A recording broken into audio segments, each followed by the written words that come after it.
আমার জীবনটা এমন একটা কষ্টের গেছে তুমি জানো না। আমার জীবন দুনিয়াতে আসছি বড় মুসিবতের সমাজে, দুনিয়ায় এমন অবস্থা আসছি আয়েশা জানো না। তুমি আমার তো জীবনের শেষ পর্যায়ের একজন স্ত্রী, তুমি আমার সুখের সময়ের বিবি, দুঃখের সময় তুমি দেখো নাই। আমার এমন দুঃখের দিন, জমিনে আসছি মক্কার মানুষ আমার চারদিকে দুশ্মন। আমি দুনিয়াতে আসার আগে আমার আব্বাকে হারাইয়া ফেলছি। জীবনে আসি আমি একবারও আব্বার চেহারাটাও দেখতে পারি নাই। আমার আব্বাকে আমি আব্বা বলে ডাক দিতেও পারি নাই। ও আয়েশা, 6 বছর বয়স, তখন আমার আম্মা জানো দুনিয়ার থেকে চলে গেছেন। আমি এখন মা হারা বাবা হারা বড় এতিম অসহায়। 8 বছর যখন আমার বয়স, আমার দাদা আব্দুল মুত্তালিব চলে গেছেন। এখন আমার আপন বলতে কেউ নাই। আমার দাদা বিদায় বেলা চাচা আবু তালিবের হাতে দিয়া বলছে আমার নাতির যেন কোনো কষ্ট না হয়।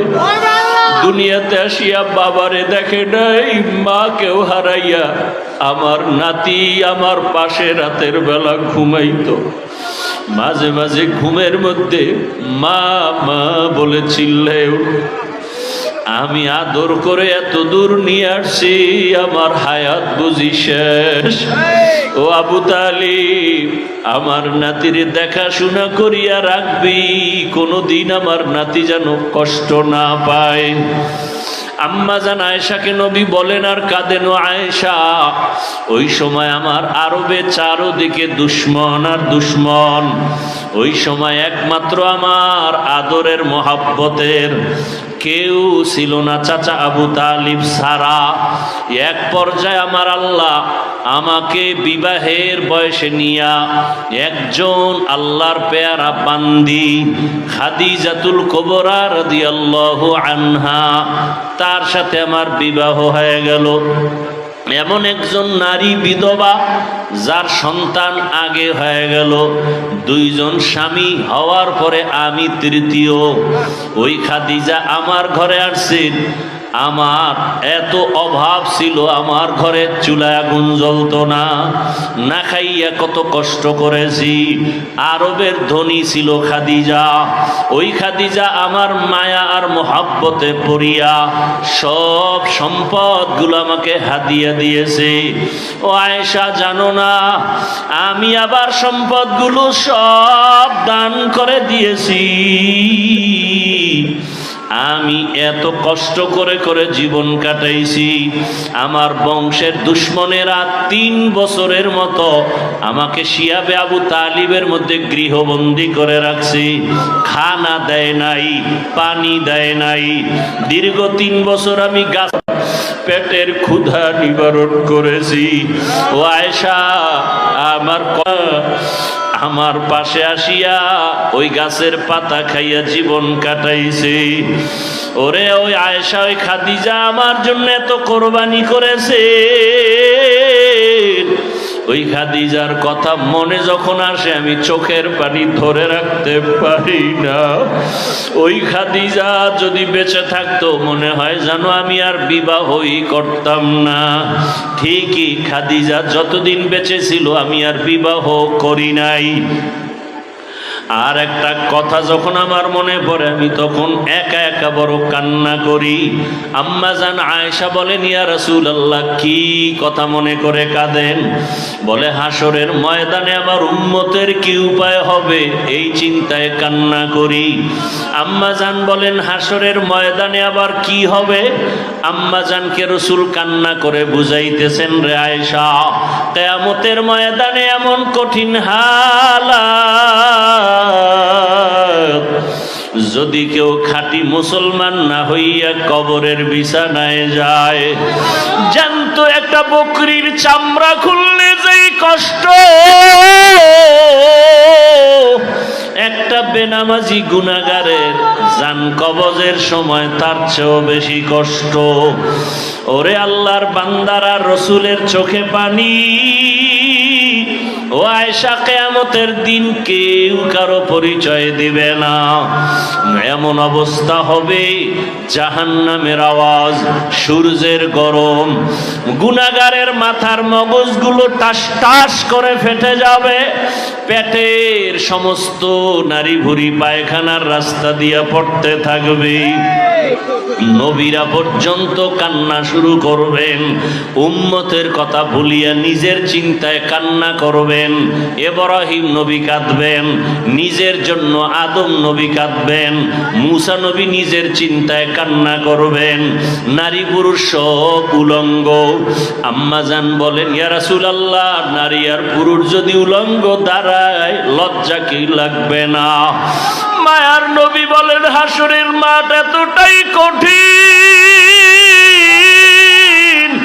সূর্যের গরম, জাহান্নামের আগুনের গরম।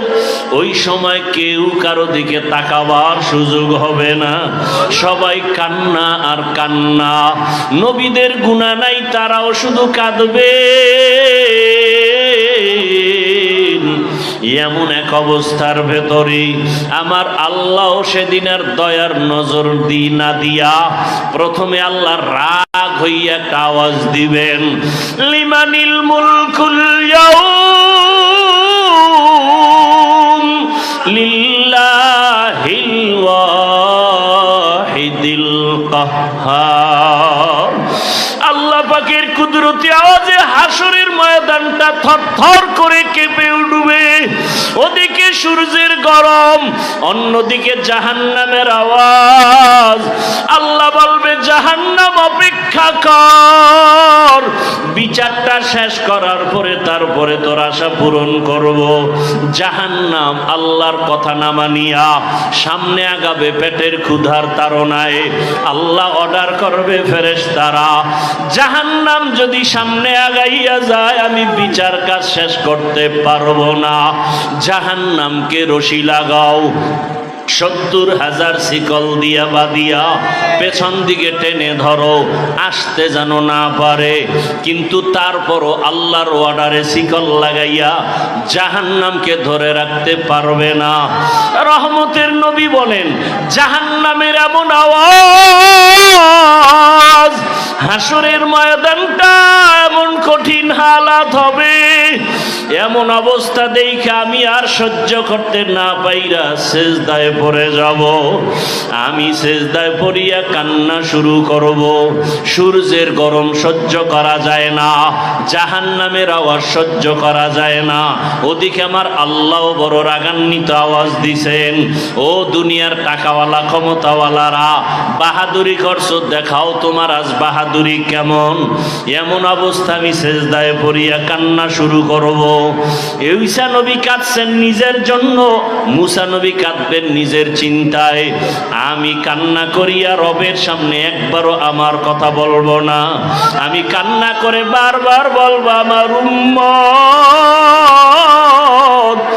আমার গুনাহগার উম্মত। নবী কাঁদবেন আর বলবেন, আল্লাহ জাহান্নামে ফিরাও, জাহান্নাম ফিরাও। আমার একটা উম্মত যেন জাহান্নামে গ্রাস করতে না পারে, জাহান্নামকে ফিরাও। ফেরেশতারা শিকল দিয়ে ফিরাইতে পারে না। তখন আমার মায়ার নবীর কান্না দেখিয়া আমার মাওলার রাগ ঠান্ডা হয়ে যাবে। মাওলা ডাক দিয়ে বলবে, আমার মায়ার নবী, আপনার কান্না আমি সহ্য করতে পারি না, আপনি মাথা উঠান, আপনি কি চান আমি এখন দিয়ে দিব। মায়ার নবী বলবেন, ইয়া রব, আমার উম্মতের জাহান্নামে দেওয়া যাবে না, জাহান্নামকে ফিরাইয়া দেন। আমার রব আমার নবীকে ঠান্ডা করার জন্য, রাজি ও খুশি করার জন্য কুদরতি হাতে একটু পানি দিবেন। আল্লাহ কুদরতি আওয়াজ দিয়ে বলবে, ফেরেশতা, আমার এই পানিটা নিয়ে জাহান্নামের গায়ে ছিটাইয়া দাও। ফেরেশতারা পানি নিয়ে যখন ছিটাইয়া দিবে, জাহান্নাম দ্রুত গতিতে পেছনে ভাগতে থাকবে। ফেরেশতারা বলবেন, হে আমাদের রব, যেই জাহান্নামের শিকল দিয়ে ধরে রাখতে পারি না, এমন কি পানি দিলেন যে জাহান্নাম পেছনে দৌড়ায়। এটা কি বড় বরকতি জমজমের পানি, নাকি আবে হায়াতের পানি, নাকি এটা বীরে শেফার পানি, না সমুদ্রের কোনো পানি? ও আল্লাহ, এটা কেমন বরকতের পানি? আমার আল্লাহ তখন বলবেন, এটা সমুদ্রের কোনো পানি না, বীরে শেফার পানি না, জমজমের পানি না, এটা কোনো বৃষ্টির পানিও না। এই পানি আমার মায়ার নবীর গুনাহগার উম্মতের চোখের পানি।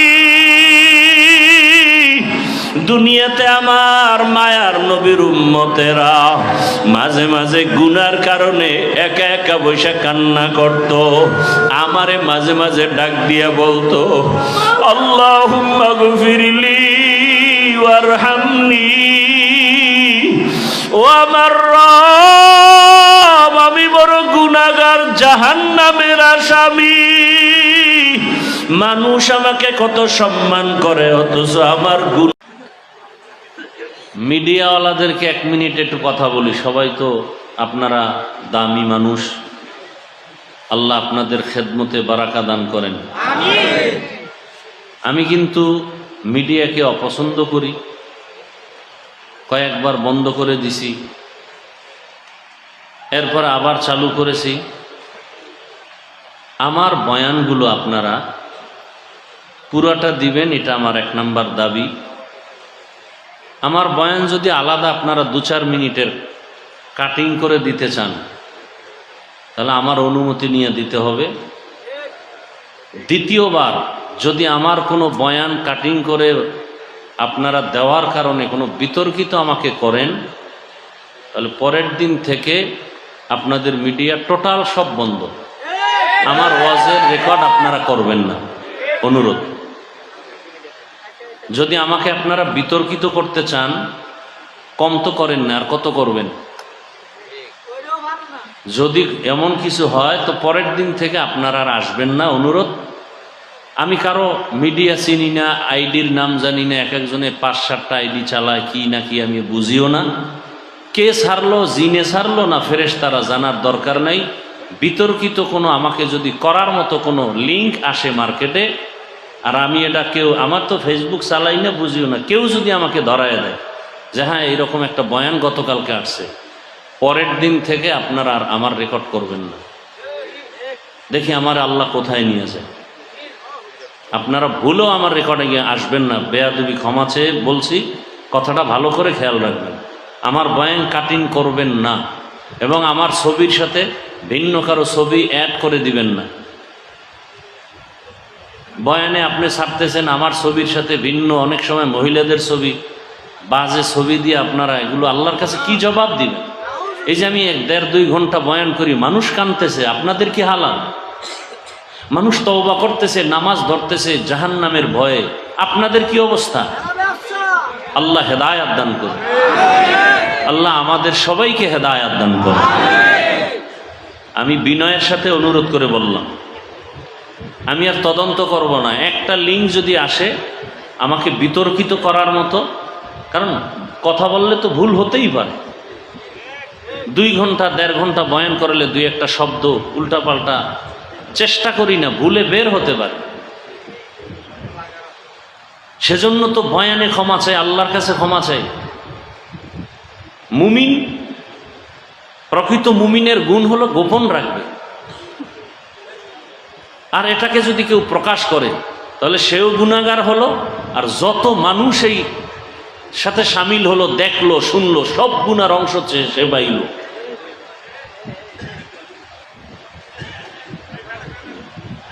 আল্লাহ সবাইকে বুঝার তৌফিক দান করুন। আমি একটা লিঙ্ক আমি 2 দিন আগে শুনছি, এই জন্য সতর্ক করলাম, নিষেধ করলাম না। সামনের থেকে যদি শুনি সম্পূর্ণবার, আমার মিডিয়ার দরকার নেই। আল্লাহ যাকে উঠাবেন কেউ নিচে নামাতে পারবে না।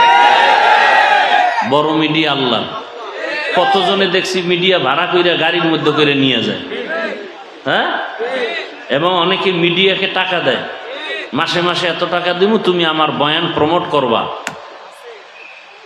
শুনছি হাসা মিসা আল্লাহ ভালো জানে, আল্লাহ হেদায়েত দান করুন। আল্লাহ, এই টাকাগুলো যাই আসতেছে, আপনার মা হোক, বোন হোক, সন্তান, পরিবারের সবাই তো খাইতেছে না। তো এটাকে হালাল কেমনে করা যায়, যতটুকু সম্ভব অতটুকু কইরে আপনারা চলেন, যেন এটা দুনিয়াতেও আপনাদের ফায়দা, আখেরাতেও যেন এর যারা মুক্তির ব্যবস্থা হয়। যদি আপনার বয়ানটা শুই না কেউ দিনের পথে আসে, তাহলে ওই ব্যক্তি যত সওয়াব পাবে আপনিও পাবেন। এই নিয়তে কাজ করেন, দেখবেন আল্লাহ বরকত বাড়াই দিবে। আর আল্লাহকে বারবার বলবেন নামাজ পড়ে, আল্লাহ হালালভাবে রুজি অর্জনের রাস্তা খুলে দাও। যে আজকেও মাদ্রাসায় একটা লোক আসছে, সরকারি চাকরি করত, দাড়ি কাটতে হবে, নামাজ পড়া যাবে না, ছেড়ে দিছে, নোয়াখালী থেকে আসছে। পরে বললাম তো আমি কি করব, বলে আসছি আপনার দোয়া নিতে। আমি কিছু আমল দিলাম আর বললাম পিপিলিকার রিজিক যদি আল্লাহ দিতে পারে, আপনি তো আল্লাহর কাছে দামি, তা আল্লাহ আপনাকে রিজিক দিবেন না কেন, এত টেনশন কেন? আপনি কি মহিলা? মহিলারা একটু দুর্বল থাকে, ভয় থাকে, আপনি তো পুরুষ। আল্লাহ কুদরতের দ্বারা রিজিক দিবেন। বান্দা যখন আল্লাহর দিকে আগাইতে চায়, আল্লাহ একটু পরীক্ষা করেন, ধৈর্য ধরতে হবে। কত মানুষ দিনের পথে আসতেছে। আপনাদের এই মিডিয়ার বয়ান শুনে যারা দেখে না, ভালো নিয়তে বয়ান ছাড়বেন, বয়ানের আগা নাই মাথা নাই, একটু মূল সময় বয়ান মানুষ পায় না। এই বিষয়গুলো আপনাদের বিবেকের কাছে রাখলাম। মানুষ যেন আপনাদের বয়ান শুনে দোয়া করে, বরদোয়া নিয়েন না। দূরের থেকেও বরদোয়া এসে লেগে যায়। আপনাদের মিডিয়ার লাইনে আমার চোখে দেখা কতজনে অনেক উপরে ছিল, এখন খবরও নেই। আমার জানা মতে এখন খবরও নেই। কারণ অন্যের ক্ষতি করলে সে ক্ষতির মধ্যে পড়বেই। আমি জানি ওরা এখন লজ্জায় আমার সামনেও আসে না। আমি চিনি, জানি, আমার সামনেও আসে না, আসতেও পারবে না।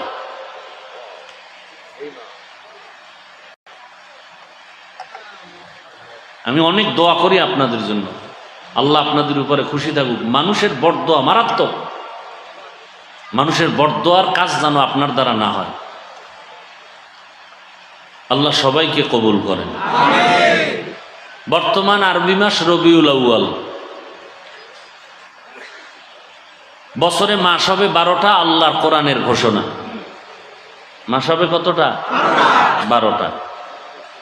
আল্লাহ বলেন, ইন্না ইদ্দাতাশ শুহুরি ইনদাল্লাহি 12 শাহরান ফি কিতাবিল্লাহ ইয়াওমা খালাকাস সামাওয়াতি ওয়াল আরদ মিনহা আরবাআতুন হুরুম যালিকাদ দীনুল কাইয়্যিম। আল্লাহ বলেন, বছরে গণনার আকারে মাস হবে 12টা। কিয়ামত পর্যন্ত কোন বছর 11 মাসেও হবে না, 13 মাসেও হবে না। কত মাস? এবং মাসগুলোর নামও রেখেছেন আল্লাহ। এই মাসগুলোর মধ্যে 4 মাস বড় দামি, অন্য মাসের তুলনায় দামি। নামগুলো খেয়াল করবেন। এরপর একটা প্রশ্ন করব, 4 মাস দামি, 12 মাসের মধ্যে 4 নাম দামি। এই 12 মাসের প্রথম মাসের নাম মুহররম। প্রথম মাসের নাম মুহররম। এরপরে কি? সফর, রবিউল আউয়াল, রবিউল আখির, জুমাদাল উলা, জুমাদাল উখরা, রজব, শাবান, রমাজান, শাওয়াল, জিকাদাহ, যুলহিজ্জা। এই 12 মাসের মধ্যে 4 মাস আল্লাহ বলেন দামি। আল্লাহ কয়, আমার যে এই সিদ্ধান্তটা আমি লৌহে মাহফুজে লিখে ফেলেছি। কোন দিন? আসমান জমিন সৃষ্টি যেদিন করেছি সেদিন। তাহলে বছরে মাস হবে কতটা? এর মধ্যে কত মাস অন্য মাসের তুলনায় দামি? আল্লাহ যে সিদ্ধান্তটা লিখছেন কোথায়? লৌহে মাহফুজের মধ্যে, আরশে আজিমে। কোন দিন লিখছেন? আসমান জমিন। এই 4 মাসের মধ্যে 1 মাস একটু দূরে আর 3 মাস লাগাতার। 1 মাস যেটা আলাদা, এটা হলো শাবানের আগের মাস রজব, রমাজানের আগের মাসের আগে রজব, শাবান, রমাজান। হ্যাঁ, আর হলো 3 মাস একসাথে লাগানো। হজের মাস, হজের আগের মাস, হজের পরের মাস, জিকদা, জুলহিজ্জা, মুহররম, এই 3 মাস। নামগুলো আবার বলছি, প্রশ্ন করব। রজব, জিকদা, জুলহিজ্জা, মুহররম, এই 4 মাসের মধ্যে রবিউল আউয়ালের সিরিয়াল কত দেখছেন নি? খবর নাই? রজব, জিকদা, জুলহিজ্জা, মুহররম, 4 মাসের মধ্যে রবিউল আউয়ালের নাম কত সিরিয়ালে? নাই। তার মানে দাম নাই। বলেন, বুঝেন, কথা বুঝার চেষ্টা করেন, জবাব কম দিবেন, বুঝবেন আগে। যত কথা কম বলবেন তত ভালো। কথা বলার কিছু জায়গা আছে, সেখানে বলবেন। জিগাইলে বলবেন, না জিগাইলে চুপ করে শুনবেন, বুঝার চেষ্টা করবেন। রবিউল আউয়ালের দাম বেশি। এই 4 মাসের মধ্যে রমাজানের নামও আছে? নাই। এ বিষয়ে ভিন্ন আলোচনা রোজার সময় করছে। তো রবিউল আউয়ালের নাম নাই মানে কি দাম নাই? অবশ্যই আছে।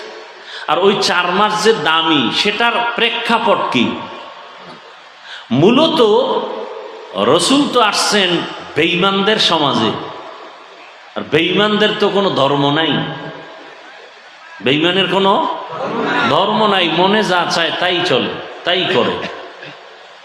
তারা উল্টাপাল্টা করত, যখন তখন ঝগড়া, কলহ, দ্বন্দ্ব, যুদ্ধ, বিগ্রহ।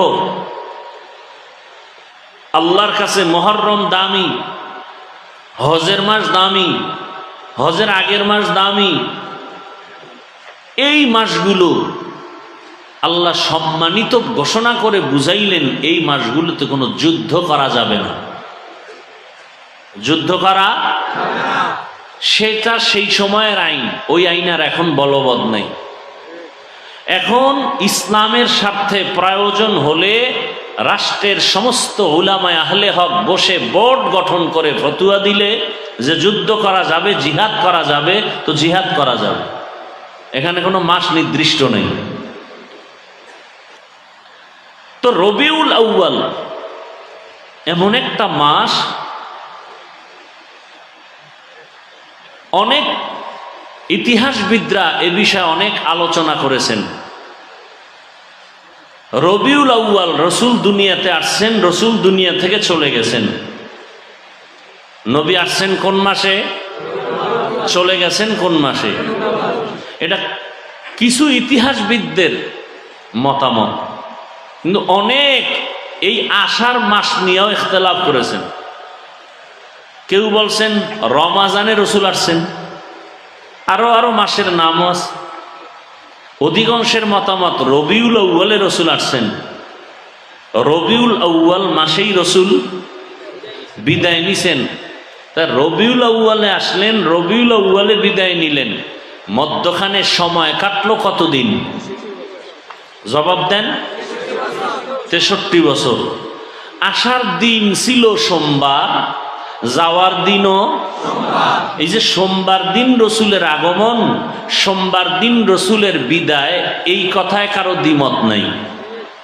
তবে রবিউল আউয়াল নিয়ে দ্বিমত, তারিখ কবে এ নিয়েও দ্বিমত। কেউ বলেছেন রবিউল আউয়ালের 8, কেউ বলেছেন 9, কেউ বলেছেন 11, কেউ বলেছেন 12। তো রসুল রবিউল আউয়ালে সোমবার দিন আসছেন সুবহ সাদিকের সময়। রবিউল আউয়ালে রসুল বিদায় নিছেন সোমবার দিন জোহরের নামাজের আগে চাষতের সময়।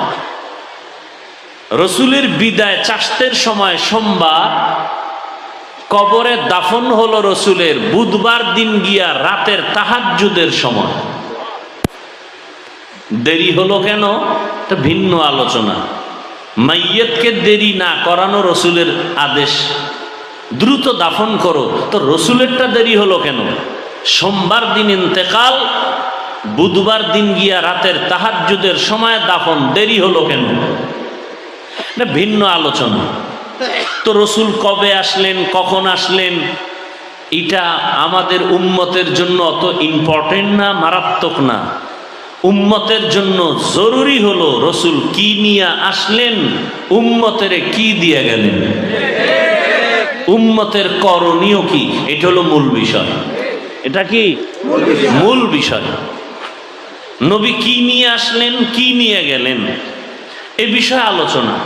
অবশ্য আমি আয়াত পড়েছি ভিন্ন একটি, যেটা সচরাচর রসুলের শানে এ আয়াত ব্যবহার হয় না, কিন্তু আলোচনার বিস্তারিত সমষ্টিগতভাবে সব এখানে ঢুকানো আছে।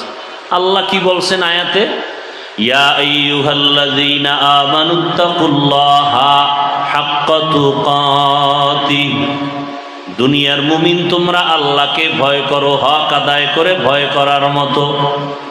ওয়ালা তামুতুন্না ইল্লা ওয়া আনতুম মুসলিমুন, মুসলমান না হইয়া কেউ মরণ বরণ করিও না।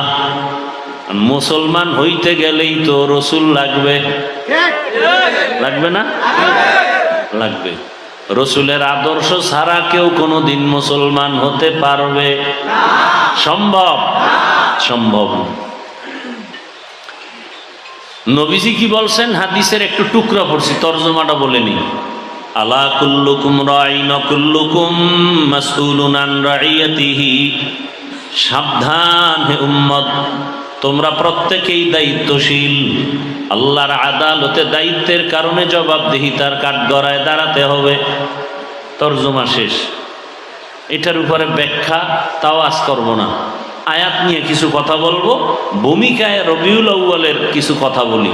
কারণ আরবি মাসের ফজিলত উম্মতের কাছে বয়ান করা এটা সওয়াবের কাজ। এটা কি সওয়াবের কাজ? রসুলের আদর্শ নিয়ে আলোচনা, রসুল কি নিয়ে আসলেন। এই আপনারা এমন করেন কেন? উঠার ব্যারাম থাকলে ঢুকলেন কেন? বদ অভ্যাস কেন? বাহিরে দাঁড়ায়া বয়ান শুনেন, কত সুযোগ। এই বদ অভ্যাস যাদের, এদের জন্যই তো কমিটি বাহিরে মাইক লাগাইছে। কি ঘরে বয়ে বয়ে বয়ান শুনবেন আর বিড়ি টানবেন? বেহেশতের প্যান্ডেলে ঢুইকা কেন উল্টা পাল্টা করবেন? নিজের ক্ষতি করবেন, অন্যের ক্ষতি করবেন কেন? আপনার কপালটা এত দুর্বল কেন? আল্লাহ সব ভাইকে হেদায়েত দান করুন, মাহফিল কবুল করেন, আয়োজনকারীদের কবুল করেন, দান সৎকারীদের কবুল করেন, মাহফিলের বরকতে গোটা দুনিয়াবাসীকে কবুল করেন, বিশেষ করে মুসলমানের ঈমান আমল ইজ্জতের হেফাজত করেন। প্রবাসে যারা আছে আল্লাহ তাদেরকে হেফাজত করেন, বাংলাদেশ হেফাজত করেন, জালেমদের জুলুম থেকে সবাইকে হেফাজত করেন, জালেমদের আল্লাহ হেদায়াত দান করেন। আল্লাহর ইলমে জালেমদের যদি হেদায়াত না থাকে ধ্বংস করে দেন, কবরওয়ালাদের জান্নাত দান করেন। আমরা যারা বেঁচে আছি দীর্ঘ নেক হায়াত দান করেন, অসুস্থ যারা সুস্থতার নিয়ামত দান করেন, কামাই রুজি ব্যবসায় সবার হালাল বরকতি রিজিক দান করেন। দোয়াগুলোর দরকার নাই কারো? আমিন আল্লাহর কাছে যাবে না? আল্লাহ কবুল করেন।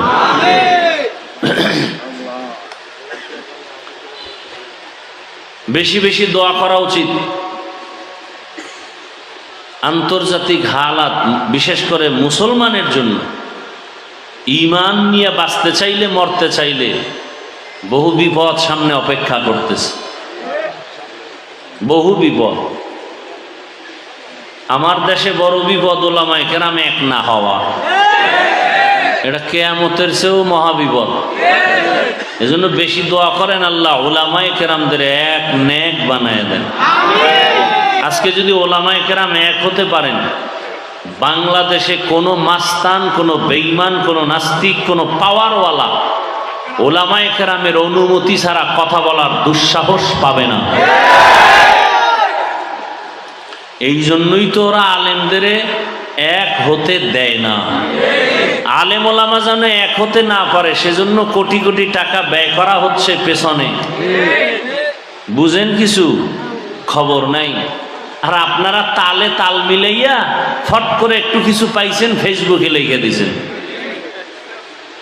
আলেমের বিরুদ্ধে আপনারা আউজুবিল্লাহ পারেন না, আপনারা লেখেন কেন? কি লাভ আপনার বলেন তো? চরমনের বিরুদ্ধে লেখলে আপনার কি ফায়দা? আপনারা চেনে কে? তাবলীগের বিরুদ্ধে লেখলে আপনার কি লাভ? বরং আপনার কপালটা পুড়ে যাবে, পোড়া কপালে আর জোড়া লাগবে না। কে বলছে আলেমের বিরুদ্ধে আপনাকে আঘাত করবে? মৌমাছির বাসায় মধু আছে, যে কেউ গিয়া ঢিল মারলে মধু পাবে না, আঘাত পেয়ে জাগাত বেহুশ হয়ে যাবে। আলেমের বিরুদ্ধে কথা বলার দুঃসাহস আপনাকে কে দিয়েছে? মায়ের অভিশপ্ত সন্তান ছাড়া কোনো ব্যক্তি আলেমের বিরুদ্ধে কথা বলতে পারে না। এদের উপরে মা বাবার অভিশাপ। প্রকাশ্যে যারা আলেমকে অসম্মানী করতে চায় এরা মা বাবার অভিশপ্ত সন্তান। কোন সন্তান মা বাবার আদরের সন্তান না। ওলামায়ে কেরামকে উম্মতের সামনে যারা লজ্জিত করতে চায়, ছোট করতে চায়, এ সমস্ত মানুষগুলো অবশ্যই পিতামাতার অভিশাপ পাওয়া সন্তান। কারণ মায়ের অন্তরে কষ্ট দিয়ে বরদোয়া নিছে, এই বেদবি শুরু হয়ে গেছে। আল্লাহ হেদায়েত দান করুন। এই কথাগুলো কেন বলি? এই জাতি আর কোনোদিন নবী পাবে ইসলামের দাওয়াতে? সাহাবায়ে কেরাম আসবেন, আবু হানিফা আসবেন, ইমাম বুখারী আসবেন, তো এই উম্মত তো জান্নাতের পথ পাবে কোথায়? ওলামায়ে কেরাম থেকে। এরা আরবি কোরআনও বুঝে না, হাদিসও বুঝে না। কিতাব পড়তে যাইয়া মানুষ বিভ্রান্ত হচ্ছে বিভিন্নভাবে। আরবি কিতাব পড়লেও বিভ্রান্ত।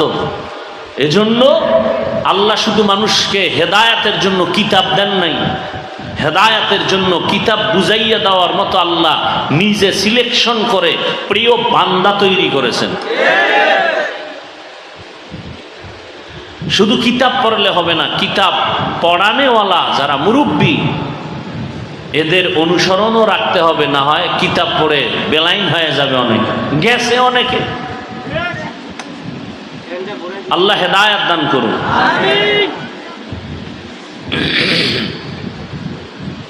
অতএব উলামায়ে কেরামের সম্মান বাড়ানোর প্রচেষ্টা করা উচিত, সহযোগিতা করা উচিত। একান্ত কিছু না পারলে চুপ থাকা উচিত। আলেমের ব্যাপারে বিরুদ্ধে কোনো কথা বলবো না, কলম ধরবো না, মন্তব্য করব। আল্লাহ আমাকেও মাফ করে দেন, আপনাদেরও মাফ করে দেন। তো রসুল রবিউল আউয়ালে কি নিয়ে আসলেন? গোটা জগতের মানুষের হেদায়েতের জন্য সুন্দর আদর্শ নিয়ে আসছেন। কি নিয়ে আসছেন? বলেন কি নিয়ে আসছেন? আদর্শ। বিদায় বেলা রসুল দুই জিনিস উম্মতকে দিয়া চলে গেছেন। কয় জিনিস? এক হলো কোরআন, দ্বিতীয় হলো রসুলের সুন্নাহ, আদর্শ। নবী চ্যালেঞ্জও দিয়ে গেছেন, এই দুই জিনিস যারা ধরে রাখবে কিয়ামত পর্যন্ত এদের সম্মানও যাবে না, ইমানও। আজকে দেখেন ঝামেলা ঝামেলা ঝামেলা, গোটা দেশে ঝামেলা, ব্যবসা প্রতিষ্ঠানে প্রত্যেকটা সেক্টরে ঝামেলা, কিন্তু যার কাছে রসুলের আদর্শ আছে তার কোনো পেরেশানি নেই। করোনায়ও ছিল না, স্কুল কলেজ ভার্সিটি চাকরি ফ্যাক্টরি সব বন্ধ। কোরআনের একটা ফ্যাক্টরি বন্ধ হয়েছিল? কোন আলেম না খায় মারা গেছে? ভিক্ষা করেছে? করেনি। আল্লাহ দেখায় দিলেন চোখের সামনে। কত লাশ আলেম ওলামারা হুজুরেরা কাঁধে নিয়ে করোনার জড়িত লাশগুলো দাফন করছেন। কোন হুজুর করোনায় মারা গেছে? আর কি দেখবেন চোখে বলেন? এরপরে কি হুজুরেরা আপনাদের থেকে কোটি কোটি টাকা চায়? সরকারি বেসরকারি চাকরি করে 8 ঘন্টা ডিউটি, মাসে নিম্নে বেতন 20,000। এরপর হারাম খায়, সুদ খায়, ঘুষ খায়, বেতন মারে। কথা বলেন না কেন? আর একজন ইমাম সাহেব ডিউটি করে 8 ঘন্টা। কি মসজিদে ইমামতি ডিউটি 8 ঘন্টা? কয় ঘন্টা বলেন না কেন? বেতন কত?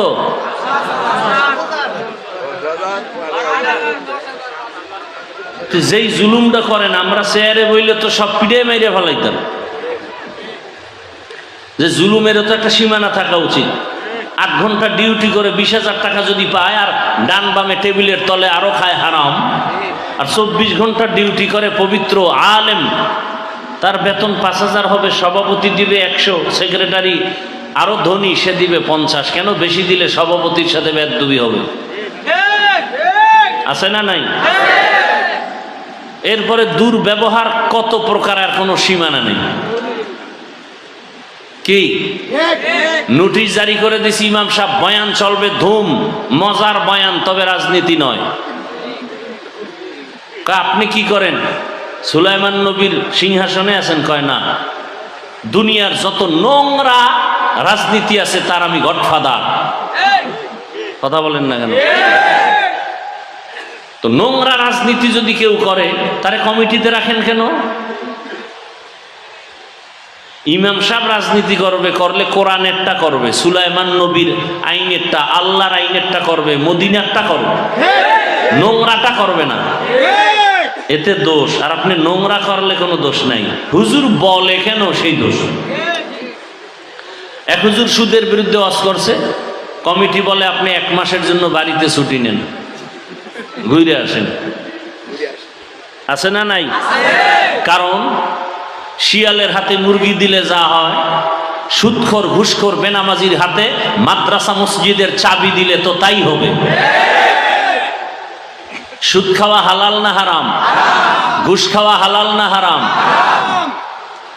কেমন হারাম? পায়খানার চেয়ে একটু ভালো।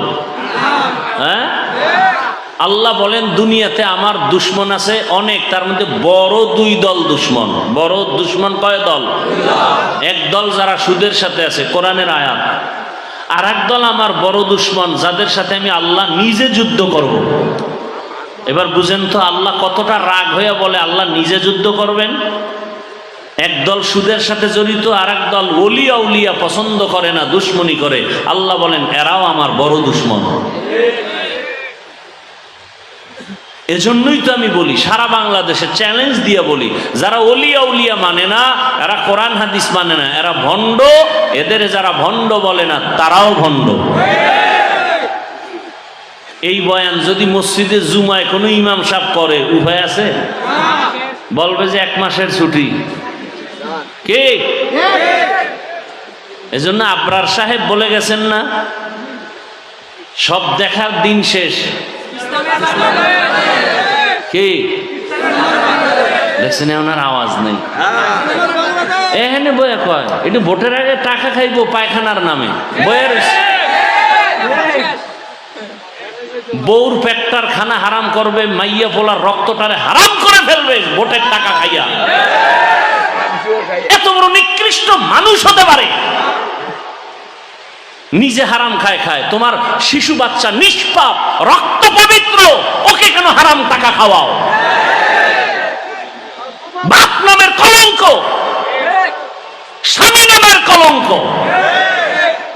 তুমি হারাম খাবা, হুজুরদের সাথে চ্যালেঞ্জ দিয়া খাইয়া মর, জনমের মতো খাও, কিন্তু নিষ্পাপ বাচ্চার কি অপরাধ? ওই বাচ্চাটার রক্ত পবিত্র, ওকে হারাম ঢুকাইয়া কেন রক্ত নাপাক করেছো? তোমাকে এই অধিকার আল্লাহ তো দেননি। স্ত্রীর রক্ত নাপাক করতেছো হারাম টাকা দিয়া।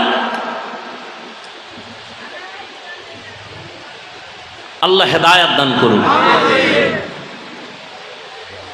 মুসিবত। আর এই হারাম খাইবে যারা, সুদ ঘুষ, নামাজ হবে না, রোজা হবে না, তেলাওয়াত হবে না, মোনাজাত কবুল হবে না, হজ করলে সওয়াব হবে না, কে বলবে এই কথাগুলো জাতিকে? কে বলবে? তবে আমাকে হুজুর বলছেন যেহেতু হুজুরগো বয়ান শুনবা না, ওই ভোটের আগে টাকা খাবাই, এরকম যারা কসম খাইছো এরা খাইলে কম খাইও না, জনমের মতো খাইও, বাকি ভোটটা দিবা ইসলামের পক্ষে। টাকা খাওয়ার সময় বলবা ভাই খাওয়া, মনের মতো খাওয়া, ভোট না দিলেও দোয়া দেবো। যেহেতু হুজুরগো বয়ান শুনবা না, খাবাই, ও খাইয়া ওরে ফকির বানাও, কারণ তোর বাবার টাকা না, জনগণের টাকা। এটা কাগো কইছি, সবাই কইছি, যারা হুজুরগো বয়ান শুনবে না ও খাইবেই। কুকুরের বিরিয়ানি দিল, হাজি বিরিয়ানি খাওয়ার পরে কি পেট ভরবে? নর জাতিগত অভ্যাস, ময়লা খাবেই। কি আল্লাহ হেদায়াত দান করুন। হ্যাঁ, রাগ করতেছেন? ইয়া আইয়ুহাল্লাযীনা আমানুত্তাকুল্লাহা হাক্কা তুকাতিহি ওয়া লা তামুতুন্না ইল্লা ওয়া আনতুম মুসলিমুন। আল্লাহ মুমিনদেরকে দুইটা কর্মসূচি দিলেন। কেন দিলেন? আল্লাহ বলেন আমি মুমিনকে বিনা হিসাবে জান্নাত দিতে চাই। সুবহানাল্লাহ। না জান্নাতে যাইতে চান তো ইনশাআল্লাহ? যারা আজকে ফজর পড়েন নাই, জোহর পড়েন নাই, আসর মাগরিব এশা পড়েন নাই, আপনার কোন জান্নাত? জান্নাতুল ফেরদাউস। হ্যাঁ, নবীজি বলেন বেঈমান আর মুমিনের মধ্যে ব্যবধান হলো নামাজ। বাইনাল আবদি ও বাইনাল কুফরি তরকুস সালাহ। বেঈমানেরা নামাজ পড়ে না, মুমিনেরা নামাজ ছাড়ে না। নামাজ কত ওয়াক্ত? শুক্রবার দিন শুধু? তাহলে জোরে বলেন, প্রতিদিন পড়া লাগবে? বলেন বলেন। মাঝে মাঝে ছেড়ে দেওয়া যাবে? যাবে না? কি বলেন? আপনারাই বললেন নামাজ পড়তে হবে, ছেড়ে দেওয়ার কোনো সুযোগ। এরপরও যারা নামাজ পড়েন না, আল্লাহর কাছে কি জবাব নিয়ে দাঁড়াবেন? কয়দিন? অনেকদিন বাঁচবেন। একদল বিয়া করে নাই, এরা কয় বিয়ার পরে ধর্ম। আর যারা বিয়া করছে এরা অজুহাত পেশ করে সন্তান হওয়ার পর। যাগো সন্তান হয়ে গেছে কয় আর একটু বয়স বেড়ে নিক। কিন্তু বহু আল্লাহর বান্দা বিয়া করার পরে নামাজ ধরবে বলিয়া কপালে বিয়া নাই, আজরাইল আইসা টিকিট নিয়ে হাজির হয়ে গেছে। আবার বহু বান্দা বিয়া করছে, নামাজ ধরে না বলে সন্তান হওয়ার পরে সন্তান হইছে পেটে রাইখা স্বামী চলে গেছে। বানায় বলতেছি। ইদানিং কালে যত মরণের লাশের খবর দেখি, বেশিরভাগ যুবক আর যুবতী। ঠিক নি? বুড়ারা খুব কম মরে, যুবকরা বেশি মরে। না মরলে এখন নতুন সংস্কৃতি বাইর হইছে, পিডাইয়া মারে। কি মরবি না? তোরে ফিডায় মারুন। কোনটাকে মারে? কোনটাকে? কিতে মারে? হায় হায়, কি জানি হইব দেশের হালাত। কেন যেন ভয় লাগে, ভয়। অনেকে ভাবতেছেন সোনার বাংলা এত সুন্দর সুযোগ আসে নাই। আমি তো দেখি অন্য সময়ের চেয়ে ভয়, অনেক ভয়।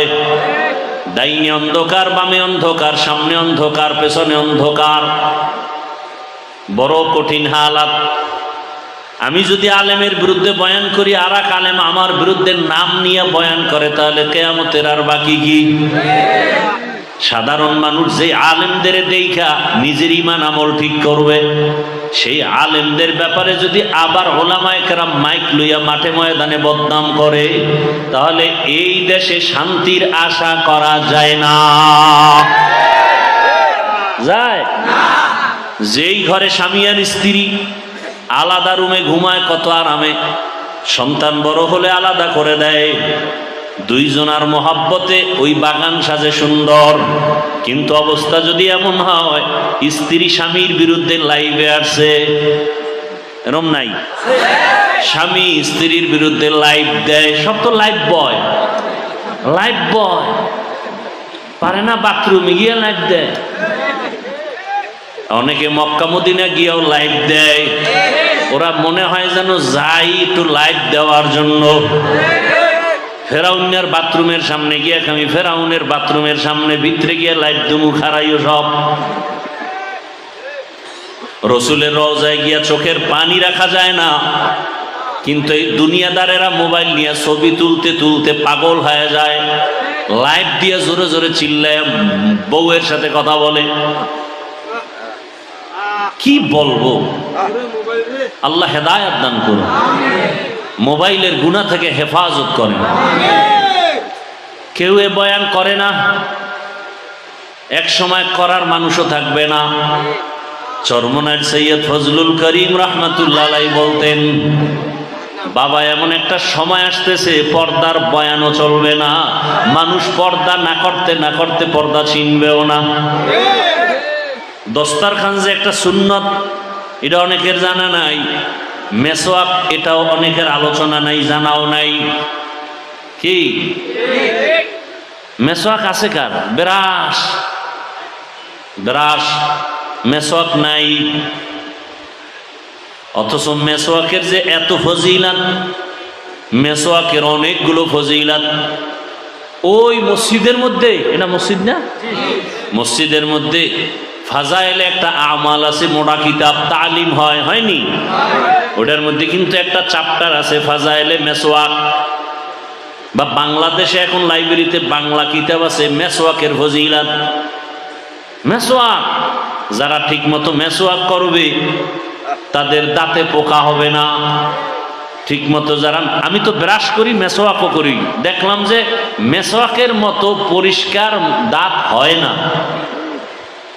আমি দেখছি তো, মেসওয়াক যারা ঠিক মতো করবে তাদের মুখে দুর্গন্ধ থাকবে না। কেউ যদি ঘুমের আগে মেসওয়াক করে ঘুমায়, ওর কণ্ঠ কোনোদিন বসবে না।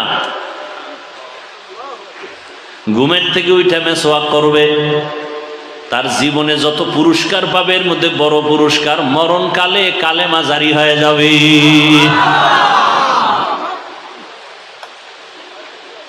আজকে একটা শুরুতে আমল দিছিলাম, মনে আছে? কি কি? আরে আর একটা বাস্তব হাতের আমল দিছি না? কি আর একটা আমল লন, এখন যেটা বললাম করবেননি?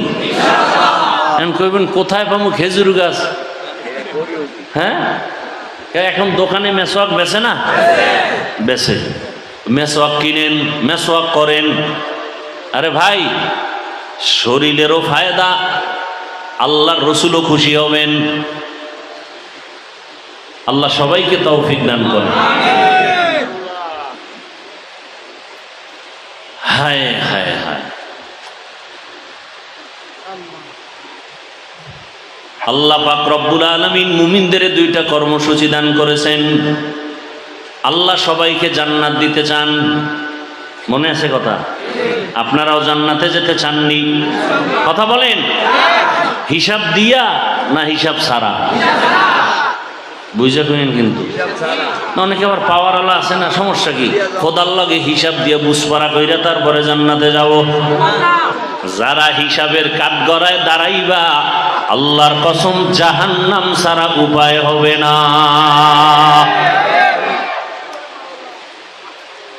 এই জন্যই তো রহমতের নবী বারবার দোয়া পড়তেন, আল্লাহুম্মা হাসিবনি হিসাবান ইয়াসিরা।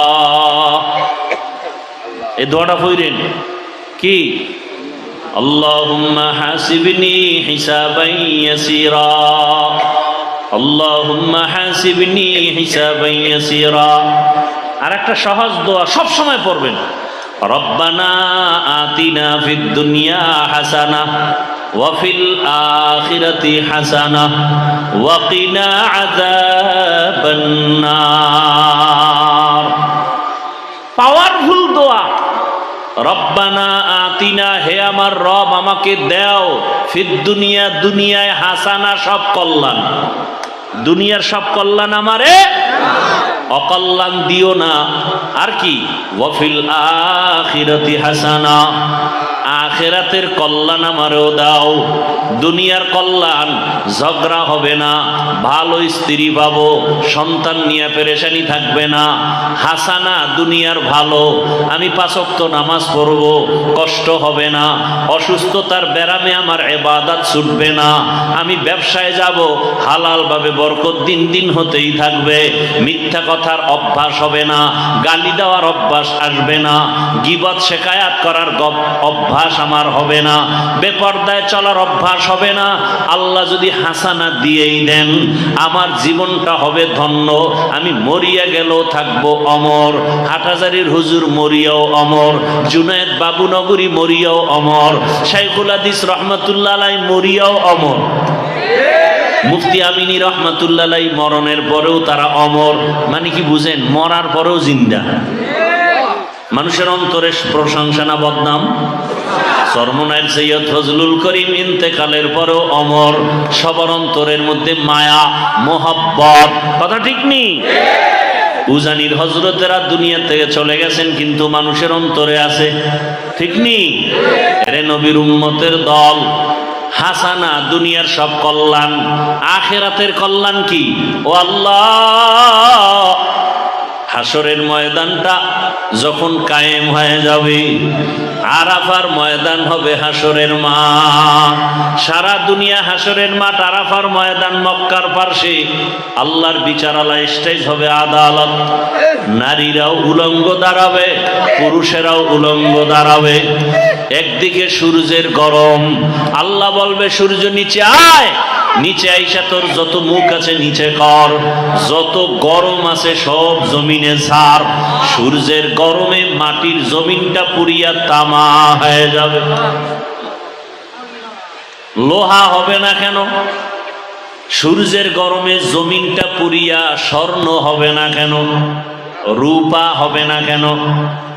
তামা হওয়ার কারণ, ওদিন তো ইনসাফের বিচার হবে। স্বর্ণের মধ্যে ওই গুণ নাই, তামার মধ্যে যে গুণ আছে। রূপার মধ্যে নাই, লোহার মধ্যে নাই। বলে কেমন? বলে লোহার এক অংশ গরম করলে ভিন্ন অংশ গরম হবে না। স্বর্ণ তাই এক, রূপাও এক। তামা এমন একটা ধাতু, এক অংশ গরম হলে পুরা অংশটাই সাথে সাথে গরম হয়ে যাবে। নারীরা উলঙ্গ, পুরুষেরাও উলঙ্গ দাঁড়াবে। অন্যদিকে আবার জাহান্নামের আওয়াজ, এত বিশাল জাহান্নামের গুরিম গুরিম আওয়াজ হবে। হাসরের ময়দানে সূর্যের গরমে মানুষ বেকারার হয়ে যাবে। ওদিকে জাহান্নামের আওয়াজ, জাহান্নামের আওয়াজে হাসরের ময়দানটা থর থর করে কেঁপে উঠবে। জাহান্নাম চিল্লায় বলবে, ও দয়ার মালিক, জাহান্নামের ক্ষুধা নিবারণের জন্য সমস্ত গুনাহগার গুলো আমার পেটের মধ্যে দাও, বেনামাজি গুলো আমার পেটে দাও, বেপরদাওয়ালারা কোথায় আমার পেটের মধ্যে দাও। জাহান্নামের চিৎকারে হাসরের ময়দানটা থর থর করে কেঁপে উঠবে। শুধু কি তাই, হাসরের ময়দান এতটাই যে কঠিন, রহমতের নবী চোখের পানি ছেড়ে কান্নায় বিভোর হয়ে গেলেন। এরে নবীর উম্মত, আম্মাজান আয়েশা রাদিয়াল্লাহু আনহা, রাসূলের আদরের স্ত্রী, উম্মাহাতুল মুমিনিন, আম্মাজান বলেন, আমি একদিন তাকাইয়া দেখি আমার হুজরার মধ্যে রহমতের নবী গুন গুন করে কান্না করতেছেন। মাঝে মাঝে দেখতাম রসুল আমার হুজরায় বসে মাঝে মাঝে কান্না করেন, চোখের পানি ছেড়ে কাঁদেন।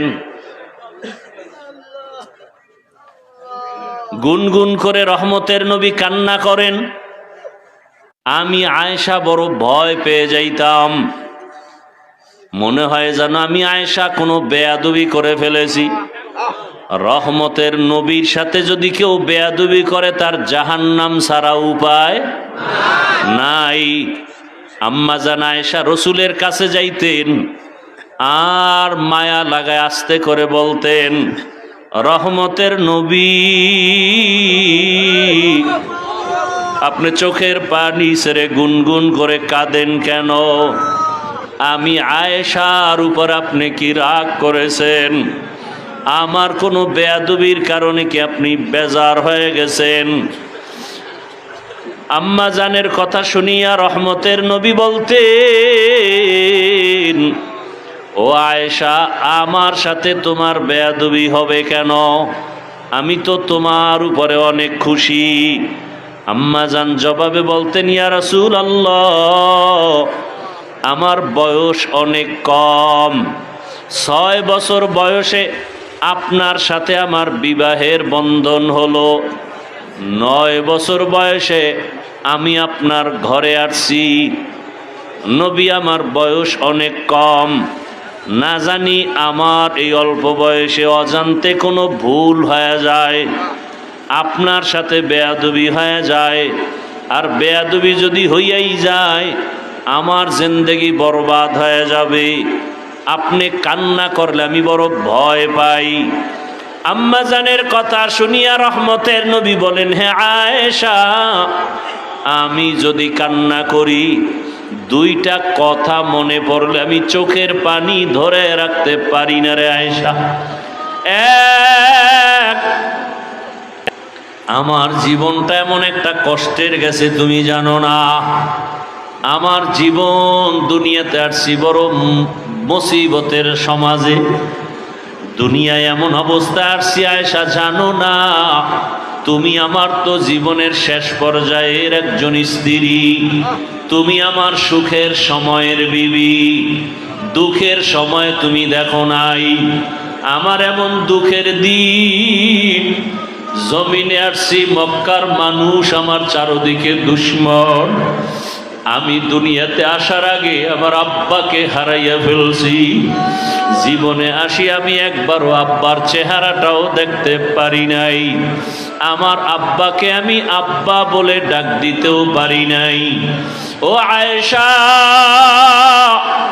6 বছর বয়স, তখন আমার আম্মা জানো দুনিয়ার থেকে চলে গেছেন। আমি এখন মা হারা, বাবা হারা, বড় এতিম অসহায়। 8 বছর যখন আমার বয়স, আমার দাদা আব্দুল মুত্তালিব চলে গেছেন। এখন আমার আপন বলতে কেউ নাই। আমার দাদা বিদায় বেলা চাচা আবু তালিবের হাতে দিয়া বলছে, আমার নাতির যেন কোনো কষ্ট না হয়। দুনিয়াতে আসিয়া বাবারে দেখে নাই, মাকেও হারাইয়া আমার নাতি আমার পাশে রাতের বেলা ঘুমাইতো। মাঝে মাঝে ঘুমের মধ্যে মা মা বলে চিল্লায় উঠত।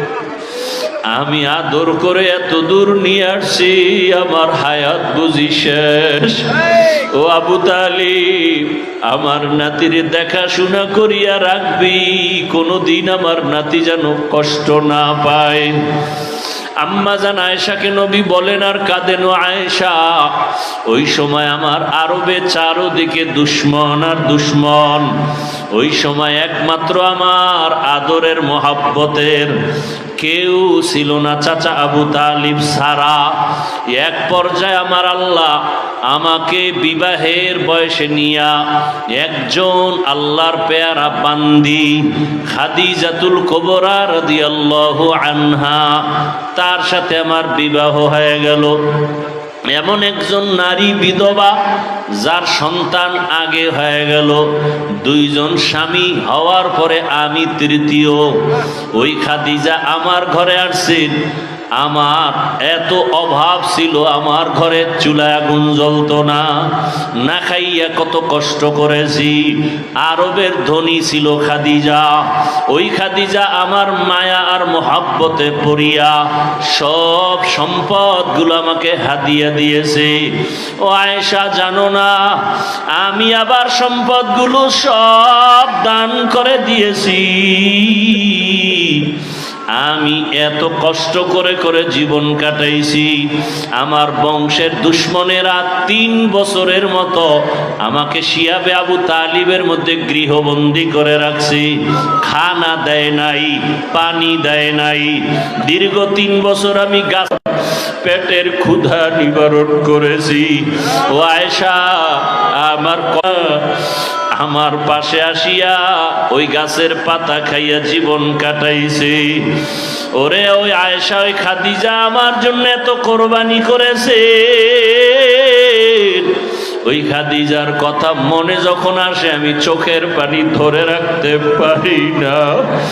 ওই খাদিজা যদি বেঁচে থাকতো মনে হয় জানো আমি আর বিবাহই করতাম না। ঠিকই, খাদিজা যতদিন বেঁচে ছিল আমি আর বিবাহ করি নাই। আর একটা কথা যখন আমার মনে পড়ে আমি তখন একা একা বড় কান্না করি। আম্মা জান আয়েশা বলেন, ইয়া রাসূলুল্লাহ, কি কথা মনে করে কাঁদেন? বলে, হাসরের ময়দানে আমার উম্মতের কি উপায় হবে এই চিন্তায় কান্না করি। আম্মা জান বলেন, হাসরের ময়দানে আবার কি হবে? আম্মা জানকে রাসূল কান্না করে বুঝাইতেছেন, রে আয়েশা, কিয়ামতের ময়দানে এমন কঠিন হালাত, যদি কেউ খাঁটি মুসলমান না হইয়া কবরের বিছানায় যায়, জ্যান্ত একটা বকরির চামড়া খুললে যেই কষ্ট, একটা বেনামাজি গুনাহগারের জান কবজের সময় তার চেয়েও বেশি কষ্ট।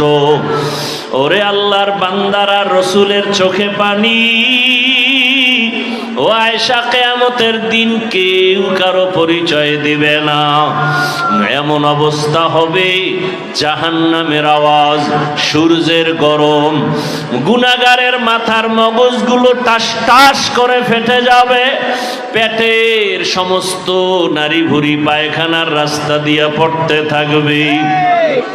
নবীরা পর্যন্ত কান্না শুরু করবেন, উম্মতের কথা ভুলিয়া নিজের চিন্তায় কান্না করবেন।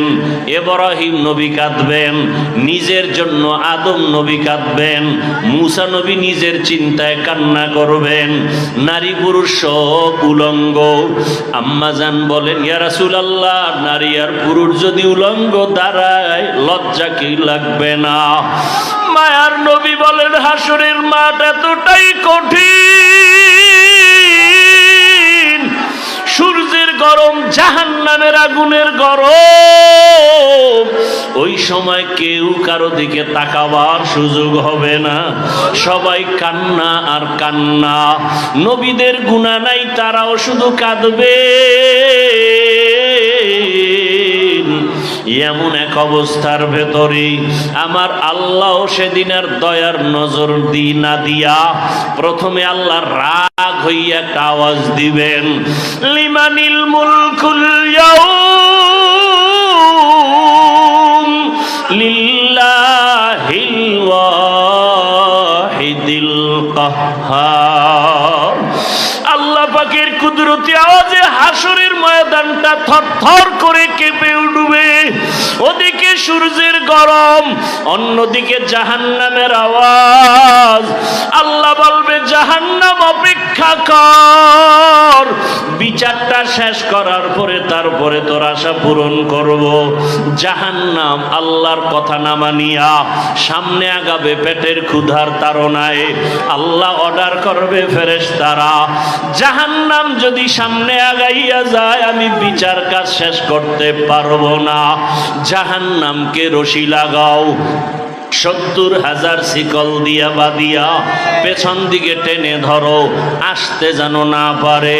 কিন্তু তারপরও আল্লাহর অর্ডারে শিকল লাগাইয়া জাহান্নামকে ধরে রাখতে পারবে না। রহমতের নবী বলেন, জাহান্নামের এমন আওয়াজ, হাসরের ময়দানটা এমন কঠিন হালাত হবে, এমন অবস্থা দেখে আমি আর সহ্য করতে না পাইরা সেজদায় পড়ে যাব। আমি সেজদায় পড়িয়া কান্না শুরু করব। সূর্যের গরম সহ্য করা যায় না, জাহান্নামের আওয়াজ সহ্য করা যায় না। ওদিকে আমার আল্লাহ বড় রাগান্বিত আওয়াজ দিছেন, ও দুনিয়ার টাকাওয়ালা ক্ষমতাওয়ালারা, বাহাদুরি করছো, দেখাও তোমার আজ বাহাদুরি। বাহাদুরি কেমন, এমন অবস্থা আমি সেজদায় পড়িয়া কান্না শুরু করব। ঈসা নবী কাঁদছেন নিজের জন্য, মুসা নবী কাঁদবেন নিজের চিন্তায়। আমি কান্না করিয়া রবের সামনে একবারও আমার কথা বলবো না। আমি কান্না করে বারবার বলবো, আমার উম্মত, আমার গুনাহগার উম্মত। নবী কাঁদবেন আর বলবেন, আল্লাহ জাহান্নামে ফিরাও, জাহান্নাম ফিরাও। আমার একটা উম্মত যেন জাহান্নামে গ্রাস করতে না পারে, জাহান্নামকে ফিরাও। ফেরেশতারা শিকল দিয়ে ফিরাইতে পারে না। তখন আমার মায়ার নবীর কান্না দেখিয়া আমার মাওলার রাগ ঠান্ডা হয়ে যাবে। মাওলা ডাক দিয়ে বলবে, আমার মায়ার নবী, আপনার কান্না আমি সহ্য করতে পারি না, আপনি মাথা উঠান, আপনি কি চান আমি এখন দিয়ে দিব।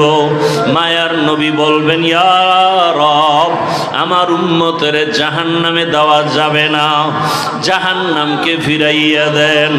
আমার রব আমার নবীকে ঠান্ডা করার জন্য, রাজি ও খুশি করার জন্য কুদরতি হাতে একটু পানি দিবেন।